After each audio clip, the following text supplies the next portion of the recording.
नमस्कार। एआई की दुनिया में ना एक जबरदस्त दौड़ शुरू हो चुकी है और 2026 में ये अपने पीक पर है। तो आज के इस विश्लेषण में हम यही देखने वाले हैं कि इस ग्लोबल मुकाबले में कौन आगे है, उनकी स्ट्रैटेजी क्या है और सबसे जरूरी, इसका हम सब पर क्या असर पड़ने वाला है। ये लाइन एआई की दुनिया की आज की सच्चाई को एकदम साफ साफ बताती है।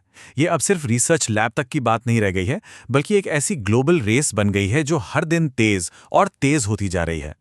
तो सवाल ये है कि ये सब शुरू कैसे हुआ। इसकी जड़ें 2025 की शुरुआत में हुए एक बहुत बड़े बदलाव में है, जिसे इंडस्ट्री में डीप सीक मूवमेंट के नाम से जाना जाता है। असल में यही वो चिंगारी थी जिसने आज की इस तेज दौड़ को हवा दी। 2025 का साल तो मानो एआई के लिए तूफानी साल था। जनवरी में डीप सीक R1 आया और उसने सबको हैरान कर दिया। फिर गर्मियों तक गूगल ने अपने जेमिनी 3 के साथ जोरदार कमबैक किया और साल खत्म होते होते एंथ्रोपिक के क्लॉड ओपस 4.5 ने बिना किसी बड़ी मार्केटिंग के ही अपनी जगह बना ली। डीप सीक मूवमेंट ने खेल को पूरी तरह से पलट दिया, क्योंकि इसने उस एक बड़ी सोच को ही तोड़ दिया। इसने ये साबित कर दिया कि दुनिया का सबसे बेहतरीन एआई बनाने के लिए अब खरबों डॉलर और सुपर कंप्यूटर्स की जरूरत नहीं है, बल्कि ये काम बहुत कम रिसोर्सेज में भी मुमकिन है। और बस यहीं से ग्लोबल रेस का मंच तैयार हो गया, जो आज मुख्य रूप से दो खेमों में बटी हुई है। चलिए देखते हैं कि ये दो बड़े दावेदार हैं कौन। तो एक तरफ है अमेरिका के बड़े बड़े नाम ओपनएआई, गूगल और एंथ्रोपिक।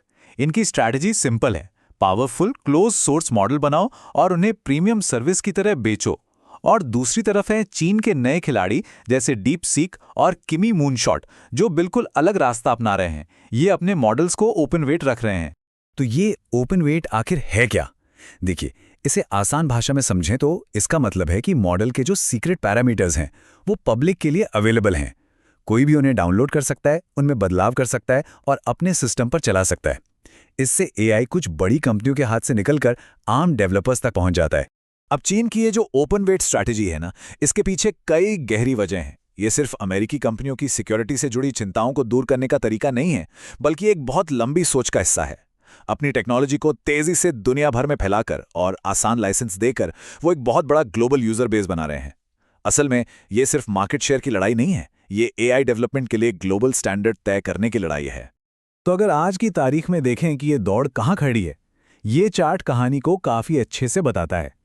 अमेरिका के मॉडल्स आज भी परफॉर्मेंस और स्पीड में आगे हैं, जिसका बड़ा कारण उनका बेहतर इंफ्रास्ट्रक्चर है। लेकिन जब बात कीमत की आती है तो चीन के मॉडल बाजी मार ले जाते हैं, क्योंकि वो या तो फ्री हैं या बहुत सस्ते हैं। अच्छा, अब हमने खिलाड़ियों और उनकी चालों को तो समझ लिया। अब जरा पर्दे के पीछे चलते हैं और ये समझते हैं कि ये कमाल के मॉडल्स असल में बनाए कैसे जाते हैं। ये वाकई एक बड़ा सवाल है ना, कि आखिर ये जादू होता कैसे है। इसका जवाब छिपा है उस प्रोसेस में जिसे ट्रेनिंग पाइपलाइन कहते हैं। इसे आप 3 मेन स्टेप्स में देख सकते हैं। पहला है प्री ट्रेनिंग। समझिए, ये मॉडल की स्कूलिंग है, जहां वो इंटरनेट से अरबों खरबों शब्द सीखकर अपना नॉलेज बेस बनाता है। दूसरा है मिड ट्रेनिंग, जहां उसका फोकस हाई क्वालिटी डेटा पर लाया जाता है ताकि उसकी समझ और गहरी हो। और आखिर में आती है पोस्ट ट्रेनिंग, जहां इंसानी फीडबैक से उसे सिखाया जाता है कि अपनी जानकारी का इस्तेमाल करके असल में प्रॉब्लम सॉल्व कैसे करनी है। और इस पूरी प्रोसेस के पीछे ना एक बहुत ही सिंपल सा नियम काम करता है, स्केलिंग लॉज। ये एक सीधा साधा रूल है, जितना ज्यादा डेटा और जितनी ज्यादा कंप्यूटिंग पावर एक मॉडल को दी जाएगी, वो उतना ही स्मार्ट बनता जाएगा। एआई में जो इतनी तरक्की हुई है वो इसी नियम की वजह से है। लेकिन अब कहानी थोड़ी बदल रही है। अब कंपटीशन सिर्फ ज्यादा डेटा डालने का नहीं रह गया है, बल्कि ट्रेनिंग के इन सभी स्टेप्स के बीच सही बैलेंस बनाने का है।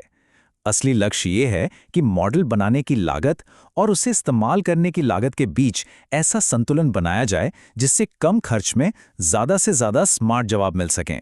चलिए, अब इस ग्लोबल दौड़ से हटकर जरा प्रैक्टिकल बात करते हैं। असल दुनिया में इन मॉडल्स का इस्तेमाल होता कैसे है? जो एक्सपर्ट्स हैं वो अपने काम के लिए इन अलग अलग मॉडल्स को कैसे यूज करते हैं? देखिए, सच्चाई ये है कि कोई एक बेस्ट एआई नहीं है। जो एक्सपर्ट्स हैं ना, वो असल में एआई का एक पूरा पोर्टफोलियो इस्तेमाल करते हैं। हो सकता है वो छोटे मोटे जवाबों के लिए जेमिनी यूज करें, गहरी रिसर्च के लिए GPT 5.2 प्रो और कोडिंग के लिए क्लॉड ओपस 4.5 पर जाएं। यहां से सबसे बड़ा टेकअवे ये है कि भविष्य किसी एक मास्टर एआई का नहीं है, बल्कि अलग अलग कामों के लिए बने स्पेशलिस्ट एआई का है। ये एक बहुत ही कमाल का और रियल लाइफ का उदाहरण है। कभी कभी हमें दुनिया का सबसे स्मार्ट जवाब नहीं चाहिए होता, हमें बस एक तेज काम चलाओ जवाब चाहिए, और ऐसी सिचुएशन में स्पीड इंटेलिजेंस से ज़्यादा ज़रूरी हो जाती है। और यहीं से वो तरीका निकल कर आता है जो हम में से ज़्यादातर लोग अपनाते हैं, जब तक चल रहा है चलने दो वाली फिलॉसफी। मतलब एक मॉडल को तब तक इस्तेमाल करो जब तक वो कोई गलत जवाब ना दे दे। जैसे ही वो फेल होता है, बस दूसरे मॉडल पर स्विच कर लो। ये अप्रोच बहुत सिंपल और बहुत इफेक्टिव है। और ये सब हमें एक बहुत ही बड़े और गहरे सवाल पर लाके खड़ा कर देता है। जैसे जैसे ये एआई मॉडल्स अपनी अलग-अलग पर्सनालिटी और आवाज़ विकसित कर रहे हैं, इंसान और मशीन के बीच का ये रिश्ता आगे कैसे बढ़ेगा? ये एक ऐसा सवाल है जिसका जवाब हमें आने वाले सालों में मिलकर ढूंढना होगा।